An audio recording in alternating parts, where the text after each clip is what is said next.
পৃথিবীর কোন কূপে আজও আসমানি ফেরেশতা হারুত ও মারুত বন্দী রয়েছেন? কোন অপরাধে মহান আল্লাহ তাআলা তাদের জন্য আসমানের দরজা বন্ধ করে দিয়েছেন? এক সুন্দরী নারীর ছলনায় পড়ে দুজন পূত পবিত্র আসমানি ফেরেশতার পরিণতি জানবেন আজকের এই ভিডিওতে। আহলে কিতাব অনুসারে নবী ইদ্রিস আলাইহিস সালামের সময়ে একবার আকাশ ও পৃথিবীর মধ্যবর্তী স্থান থেকে মহান আল্লাহ তাআলা পর্দা সরিয়ে দিয়েছিলেন। তখন পৃথিবীতে বসবাসকারী লোকদেরকে দেখতে পেল ফেরেশতারা। অবাক হয়ে আল্লাহ পাকের দরবারে ফেরেশতারা বলতে লাগলো, হে বিশ্বজগতের প্রভু, আমরা পাপের কাছাকাছিও যাই না, আপনার মহিয়ান গরিয়ান নামের জিকির করতে থাকি, অথচ এই মানব জাতিকে কত নিয়ামত দিয়েছেন আপনি, তারা কিনা পাপের মধ্যে ডুবে আছে।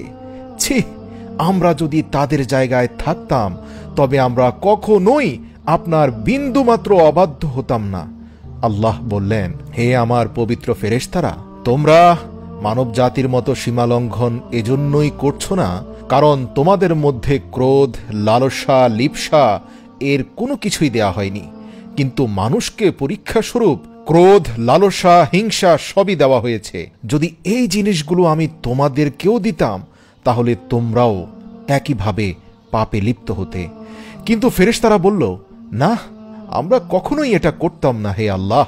অতঃপর আল্লাহ তাআলা বললেন, তাহলে কি মানবীয় গুণাবলী দিয়ে তোমাদের মধ্য থেকে দুজন ফেরেশতাকে এ পৃথিবীতে পাঠাতে চাও?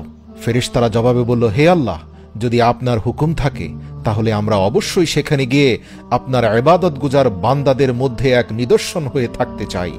আল্লাহ পাক বললেন, বাহ, ভালো তো, তাহলে অবশ্যই তোমাদের মধ্য থেকে সেরা দুজন ফেরেশতাকে নির্বাচন করো, যাদেরকে আমি মানবীয় গুণাবলী দিয়ে মানব আকৃতিতে পৃথিবীতে পাঠিয়ে দেব। সুবহানাল্লাহ। অতঃপর ফেরেশতারা তাদের মধ্য থেকে শ্রেষ্ঠ দুজনকে নির্বাচিত করে আল্লাহ রাব্বুল আলামিনের কাছে আরজি পেশ করল, যেই দুজনের নাম ছিল যথাক্রমে হারুত ও মারুত। এই দুই ফেরেশতার সাথে মানুষের স্বভাব ও লালসা, লোভ সবকিছু যোগ করে মানব আকৃতি দিয়ে আল্লাহ রাব্বুল আলামিন তাদেরকে পৃথিবীতে পাঠিয়েছিলেন। তারা দুজনই সুন্দর মানুষের সুরতে ব্যাবিলন শহরে এসেছিল এবং তারা সেখানে বিচারকের পদে নিযুক্ত হয়।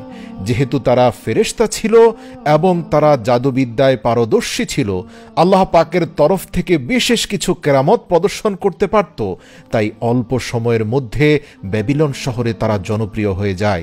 তৎকালীন ব্যাবিলনের রাজা তাদেরকে বিচারক নিযুক্ত করেন।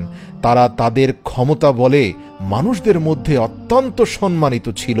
তারা দেখতে যেমন সুদর্শন ছিল, কাজে কর্মেও তারা শ্রেষ্ঠ ছিল। এই দুজন ফেরেশতা কখনোই মিথ্যা বলতো না, মিথ্যা বলার চেষ্টাও করত না। তারা সততার সাথে কাজ করত এবং তাদের মধ্যে অলৌকিক ক্ষমতা ছিল বলে বিচারক হিসাবে সরকার প্রধান তাদেরকে নিযুক্ত করে। অতঃপর সকল মানুষের মামলা মোকদ্দমার বিচার তারা করতে শুরু করে দেয়। একদিন এক রূপসী মহিলা এই দুজন ফেরেশতার কাছে এক মামলা নিয়ে আসেন। সেই নারী ছিল রূপে গুণে অসাধারণ। হারুত এবং মারুত ফেরেশতার কাছে এসে সেই সুন্দরী নারী তার ছলনাময়ী কণ্ঠে বলতে লাগলো, প্রিয় ফেরেশতাগণ, নিঃসন্দেহে আপনারা প্রভুর তরফ থেকে প্রেরিত আসমানি ফেরেশতা। আমার স্বামী আমাকে অনেক অত্যাচার করছে। আমি তাকে হৃদয় ছোঁয়া ভালোবাসা দিয়েছি, আর বিনিময়ে সে শুধু আমাকে অত্যাচার নির্যাতন করছে। আপনি তাদের বিচার করুন। এ কথা বলার পর সেই নারী অন্যদিকে তাকিয়ে বলল, আহা, যদি এই পৃথিবীর কোনো পুরুষ আমাকে আমার স্বামীর চেয়ে একটু বেশি ভালোবাসত। হারুত এবং মারুত এই মহিলার সৌন্দর্য, রূপ, গুণে এবং কথায় খুবই মুগ্ধ হয়ে গেল। বিচার কার্য চলাকালীন এই মহিলার প্রেমে হাবুডুবু খেতে খেতে এই দুই ফেরেশতার দুজনই সেই নারীকে এক পর্যায়ে ব্যভিচারের আমন্ত্রণ জানালো। ওই নারী ছিল পুরো দস্তুর এক ছলনাময়ী। আসলে তার স্বামী মোটেই কোনো খারাপ মানুষ ছিল না, বরং অশ্লীল পোশাক পরে রাস্তাঘাটে চলাচল করার কারণে তার স্বামী তাকে বকাঝকা করে। নিজের প্রতি হারুত মারুত ফেরেশতার প্রবল আগ্রহ দেখে মহিলাটি তাদেরকে বলল, আমি এক শর্তে তোমাদের সাথে জিনা করতে পারি, যদি তোমরা মূর্তি পূজা করো অথবা মদ খাও আর না হয় আমার স্বামীকে হত্যা করো। এই তিনটার যে কোনো একটা তোমাদেরকে করতেই হবে। হারুত মারুত বলল, তোমার স্বামীকে আমরা হত্যা করতে পারবো না, কারণ বিচার কার্যক্রম অনুযায়ী যা মনে হচ্ছে তোমার স্বামী অপরাধী নয়। আর মূর্তি পূজা করলে তো আমরা সৃষ্টিকর্তার সাহায্যই পাবো না। তবে হ্যাঁ, মদ খাওয়া ছোটখাটো অপরাধ, আমরা মদ খেতে পারি। অতপর হারুত ও মারুত মদ পান করাকে ছোটখাটো পাপ মনে করে মদ পান করল, এবং তারপর নেশাগ্রস্ত অবস্থায় তারা বড় ধরনের দুটি পাপ করে ফেলল। এর একটি হচ্ছে সেই নারীর সাথে ঘনিষ্ঠ হয়ে যাওয়া, আর দ্বিতীয় হচ্ছে আল্লাহ রাব্বুল আলামিন পৃথিবীতে তাদেরকে পাঠানোর সময় পুনরায় আকাশে উঠানোর একটা প্রক্রিয়া শিখিয়ে দিয়েছিলেন। সেই প্রক্রিয়াটা সেই নারীকেও তারা শিখিয়ে দিয়েছিল, যার দ্বারা সেই মহিলা আকাশে যাওয়ার সক্ষমতা অর্জন করে। যখন এই নারী সেই আমলের মাধ্যমে আকাশে গেলেন, তখন আকাশে উঠার নীতি ভঙ্গ করার অপরাধে আসমানের ফেরেশতারা আল্লাহ পাকের হুকুমে তাকে একটি গ্রহে রূপান্তর করে দেয়। যেহেতু এই মহিলার নাম ছিল জোহরা, তাই সেই গ্রহকে সাইয়ারা জোহরা বলা হতো, যাকে বাংলা ভাষায় শুক্র বলা হয়, অর্থাৎ আজকের জমানায় শুক্র গ্রহটি, যাকে ইংরেজিতে ভেনাস বলা হয়ে থাকে। আর আপনারা সৌরজগতের গ্রহগুলো যদি ভালোভাবে দেখেন, পর্যবেক্ষণ করেন, তাহলে দেখবেন শুক্র গ্রহটি প্রতিনিয়ত জ্বলজ্বল করে জ্বলছে। বলা হয়ে থাকে এটা এক প্রকারের শাস্তি। এদিকে আল্লাহ পাকের সীমা লঙ্ঘন করার অপরাধে হারুত এবং মারুত ফেরেশতাকে আল্লাহ রাব্বুল আলামিন সেই ইসমে আজম নামটি ভুলিয়ে দিয়েছিলেন, যেই ইসমে আজমের মাধ্যমে তারা আসমানে উঠতে পারত। অর্থাৎ সেই ইসমে আজমটি কাউকে শেখানোর ব্যাপারে নিষেধ করা হয়েছিল, কিন্তু মদের নেশায় তারা সেই নারীকে শিখিয়ে দিয়েছিল, আর ফলাফলস্বরূপ সেই নারীর কঠিন পরিণতি হয়, এবং আল্লাহ রাব্বুল আলামিন হারুত মারুতের অন্তর থেকে সেই বিশেষ ইসমে আজমটি উঠিয়ে নেন, এবং এই সীমালঙ্ঘনের শাস্তি হিসাবে তাদের ব্যাবিলনের এক গোপন কুয়ার ভেতরে উল্টো ঝুলিয়ে দেয়া হয়েছিল। আহলে কিতাবে বর্ণনা আছে সেখানে তারা কিয়ামত পর্যন্ত বন্দী থাকবে। প্রিয় দর্শক, এটি আহলে কিতাবের রেওয়ায়েত। এই রেওয়ায়েতের ব্যাপারে ইসলামী বিশেষজ্ঞগণদের মধ্যে ভিন্ন মত রয়েছে। যেমন ইসলামী বিশেষজ্ঞ আল্লামা ইমাম সুয়ুতি রহমাতুল্লাহ আলাইহি এই ঘটনাকে 100% সত্য বলেছেন। আবার ইমাম ইবনে কাসির এবং ইমাম ফখরুদ্দিন রাজি এটাকে মিথ্যা এবং বানোয়াট গল্প হিসাবে প্রত্যাখ্যান করেছেন। এখানে আপনাদেরকে জানিয়ে রাখি, হারুত এবং মারুত ফেরেশতা সম্পর্কে পবিত্র কোরআনের 2টি স্থানে স্পষ্ট আয়াত রয়েছে। তবে এই আয়াতগুলোর মাধ্যমে হারুত এবং মারুতের বিশেষ কিছু কার্যপ্রণালী এবং তাদের বিশেষ কিছু কর্মকাণ্ড প্রকাশ পায়। পুরো ঘটনা পবিত্র কোরআনে স্পষ্টভাবে নেই। পুরো ঘটনাটি তাওরাত, জবুর, ইঞ্জিল কিতাবে ছড়িয়ে ছিটিয়ে রয়েছে।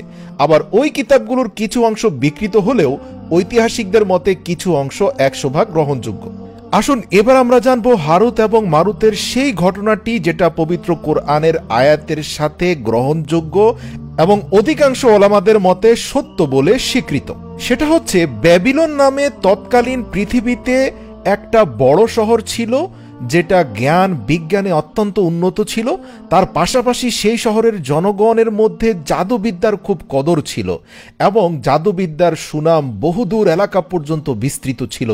এক কথায় তৎকালীন পৃথিবীর সবচেয়ে উন্নত এবং আধুনিক শহর ব্যাবিলনে সেই ব্যক্তির সম্মান সবচেয়ে বেশি ছিল যে জাদুবিদ্যায় যত বেশি পারদর্শী ছিল। বলা যেতে পারে এই শহরের বাসিন্দা হওয়াটাই ছিল জাদুকর হওয়ার লক্ষণ। এখানে একটা কথা বলি, আমরা জানি এই পৃথিবীর বুকে যেই নবীকে আল্লাহ রাব্বুল আলামিন সবচেয়ে বেশি কারামত দিয়েছিলেন সেটা ছিল হযরত সুলাইমান আলাইহিস সালাম। আর আপনাদেরকে জানিয়ে রাখি, নবী সুলাইমান আলাইহিস সালামের সময়েই কিন্তু এই ব্যাবিলন শহরের নামডাক খুব বেশি ছিল। নবী সুলাইমান আলাইহিস সালাম যেহেতু পুরো বিশ্বজাহানের রাজা ছিলেন, কারণ আল্লাহ পাকের তরফ থেকে প্রাপ্ত মহান ক্ষমতা বলেই তিনি পুরো পৃথিবীর উপর রাজত্ব করতেন। তো যেহেতু ব্যাবিলনের বাদশাহ এবং ব্যাবিলনের জনগণ জাদুর প্রতি অত্যন্ত আসক্ত ছিল, নবী সুলাইমান আলাইহিস সালাম ব্যাবিলন শহরের লোকদের এই কর্মকাণ্ড দেখে তিনি অত্যন্ত ক্ষুব্ধ হন। নবী সুলাইমান আলাইহিস সালাম যখনই ব্যাবিলন শহরের দিকে গমন করতেন, তখন ব্যাবিলনের বাদশাহ একদম ভদ্র নম্র হয়ে যেত, যেন নবী সুলাইমানের সামনে কোনোভাবে জাদুবিদ্যা বা শিরকের কোনো কিছু প্রকাশ না পায়। কিন্তু নবী সুলাইমান আলাইহিস সালাম তার গোপন জিন গোয়েন্দা বাহিনী দ্বারা জানতে পারলেন যে তিনি ব্যাবিলন থেকে সরে যাওয়ার পর এই অঞ্চলের মানুষজন নোংরা জাদুবিদ্যায় লিপ্ত হয়ে যায়। অতঃপর তিনি প্রকাশ্যে এসে শহরের সকল লোকদেরকে জড়ো করে এমন শিরকি প্রথা থেকে বাধা প্রদান করেন। তিনি বলেন, তোমরা কখনো এমন জাদুবিদ্যার অনুশীলন করবে না যার ফলে মহান আল্লাহ পাকের সাথে শিরক হয়ে যায়। কিন্তু ব্যাবিলনের লোকজন হযরত সুলাইমান আলাইহিস সালামের কথা কোনোভাবেই শুনতে রাজি ছিল না। এক পর্যায়ে হযরত সুলাইমান আলাইহিস সালাম তাদেরকে 1, 2 এবং তৃতীয়বার পর্যন্ত সতর্কতা দেন। অতঃপর হযরত সুলাইমান আলাইহিস সালামের তৃতীয় তথা শেষ নিষেধাজ্ঞা অমান্য করার অপরাধে তিনি মারাত্মক ক্ষুব্ধ হয়ে যান। তিনি তার বিশাল জিন বাহিনী নিয়ে ব্যাবিলনে উপস্থিত হন। তৎকালীন ব্যাবিলনের রাজা, প্রশাসনিক কর্মকর্তা, সেনাবাহিনী সহ প্রত্যেকটি জনগণকে গ্রেপ্তার করেন এবং জোরপূর্বক তাদের প্রত্যেকের ঘর থেকে জাদুবিদ্যার সকল বই বের করে নিয়ে আসেন এবং প্রকাশ্যে বলে দেন, আজ থেকে যত শিরকি বই পাওয়া যাবে তার জন্য কঠিন শাস্তির মুখোমুখি হতে হবে। অতঃপর তিনি সকল বইকে একত্র করে তার সিংহাসনের নিচে পুঁতে ফেলেন, যাতে এই ক্ষতিকর বইগুলোর বিনাশের মাধ্যমে এই ক্ষতিকর জ্ঞানকে মানব জাতি থেকে নির্মূল করা যায়। কিন্তু সময়ের সাথে সাথে হযরত সুলাইমান আলাইহিস সালাম ইন্তেকাল করে পৃথিবী থেকে বিদায় নেন। অতঃপর আবার সেই ইবলিস মাথাচাড়া দিয়ে ওঠে। 2-1টি প্রজন্ম চলে যাওয়ার পর ব্যাবিলনের নতুন প্রজন্ম আসা মাত্রই শয়তান তাদেরকে এই বইগুলোর তথ্য দেয় এবং শয়তান প্রকাশ্যে ব্যাবিলনের জনগণকে বলে, আরে তোমরা তো জানোই না নবী সুলাইমান যে এত ক্ষমতার অধিকারী ছিল তার মূল উৎস হচ্ছে তোমাদের পূর্বপুরুষদের রেখে যাওয়া জাদুবিদ্যার বই, যেটা বর্তমানে নবী সুলাইমানের সিংহাসনের নিচে পুঁতে রাখা হয়েছে। তোমরা যদি সেই বই বের করে তা অনুসরণ শুরু করে দাও তবে তোমরাও নবী সুলাইমানের মতো মহা ক্ষমতাধর হতে পারবে। হে ব্যাবিলনের জনগণ, নবী সুলাইমান এক রাজ্য থেকে আরেক রাজ্য উড়ে যেতেন তোমাদের পিতামাতার রেখে যাওয়ার বই ব্যবহার করে। তিনি পুরো পৃথিবী শাসন করেছেন তোমাদের পিতামাতার রেখে যাওয়া বইয়ের মাধ্যমে। তিনি জিনদেরকে নিয়ন্ত্রণ করতেন তোমাদের পিতামাতার রেখে যাওয়া বইয়ের মাধ্যমে। এবং নবী সুলাইমান আলাইহিস সালামের অসাধারণ অলৌকিক ক্ষমতা বলতে কিছুই না, সবই তোমাদের পূর্বপুরুষদের রেখে যাওয়া বই এবং তন্ত্রমন্ত্র এর ক্ষমতা। এভাবে শয়তান ব্যাবিলনে বসবাসকারী বনি ইসরাইলের সকল মানুষকে পুনরায় পথভ্রষ্ট করে।